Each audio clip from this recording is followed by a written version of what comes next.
Molt bé, gràcies, president. Vox ens presenta una proposta de resolució sobre la biomassa en sentit ampli, com a font energètica, tant pel que fa a la biomassa forestal com als residus orgànics en general. I ahir, precisament aquí al Parlament, vam tenir la compareixença de la directora general d'Agricultura i la directora general de l'ICAEN per parlar del pla del biogàs, que s'obté mitjançant dejeccions ramaderes, la fracció orgànica del residu urbà, els residus agroalimentaris i els fangs de les depuradores. I resumeixo una mica les observacions que vam fer. Vam dir que és un pla que representa una bona base, tot i que cal concretar-lo, però que és evident que arriba amb retard, que el biogàs sovint sembla el germà pobre de la transició energètica quan en realitat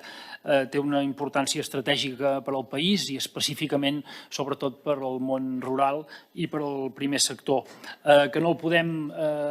extreure de la producció de fertilitzants, va totalment lligat una cosa amb l'altra i d'aquesta manera resolem un problema ambiental i alhora generem noves línies de negoci per als nostres ramaders de manera complementària. Que cal promoure plantes compartides quan siguin les edars o siguin les granges no tenen un volum suficient, que cal agilitzar els tràmits tant administratius com urbanístics, i denunciàvem també que els números que ens van fer palesos ahir, que parlaven d'uns 3,3 terawatts hora any de previsió a assolir el 2050, ens hauria agradat poder-los contrastar amb les previsions que en fa la Proencat, però com que no tenim encara el document complet d'aquesta prospectiva, tot i que l'hem reclamat 50 vegades i que el govern s'hi ha compromès, o el partit que dona suport al govern, en cas Esquerra Republicana, s'hi ha compromès i s'ha votat a favor l'última vegada en la moció al ple del 9 de febrer, però no hi ha manera que es publiqui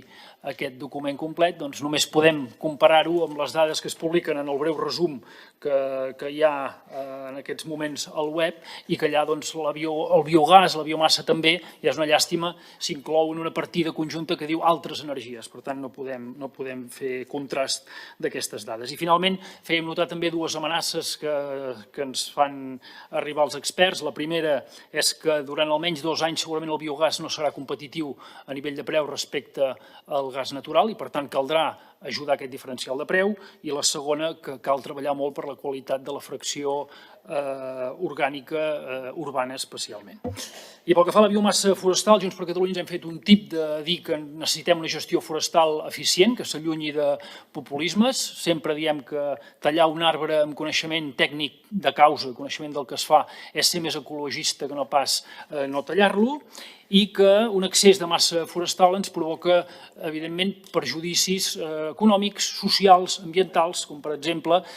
i més ara amb la sequera que patim, l'efecte esponja que fa que la poca pluja no arribi a aqüífers ni a rius, la sobrepoblació de senglars, el risc d'incendis, la disminució de camps i pastures que comporta o que porta associat aquest excés de massa forestal, la pèrdua de biodiversitat perquè no tenim suficient estructura de mosaics agroforestals, etc. Un 38% del país ja és bosc i fins a 2/3 és massa forestal si comptem bosquines, etc. I de tot això només en gestionem una tercera part. Per tant, hi ha molt de camí per córrer. I llegíem fa pocs dies que les Gavarres se centrarà a eliminar els pins, els arbres morts, i per poder que tirin endavant les suredes i els alzinars. Això ho aplaudim, són iniciatives en la bona línia. També fer notar que fins i tot gent que treballa per la preservació dels boscos madurs, com és l'associació Selvens, el que explica és que només ens cal preservar un petit tant per cent de la nostra massa forestal com a boscos vells, com a boscos madurs, perquè tota la resta i tant que s'ha de gestionar, fins i tot ho diuen ells, per tant. Però la clau de plegat és com finançar aquests treballs. La fusta fa 25 anys que es paga el mateix preu i el que hem d'aconseguir és crear una indústria amb la nostra fusta, la fusta de primera, acabo, president, amb la fusta de primera, tenint en compte que no som Suècia ni en tipologia d'arbres ni tampoc en orografia, amb la fusta de segona i la de tercera, que és la de pèl·lets i la d'estella, que és molt trist veure que l'acabem exportant i després en acabem important, amb el sobrecost econòmic que això representa i de petjada de CO2. I finalment, dir que aprofitar adequadament la fusta i la biomassa dels boscos ens permetria lluitar contra tots aquests prejudicis i ajudar així la transició energètica, la sobirania alimentària, l'economia circular i el reequilibri territorial. Moltes gràcies.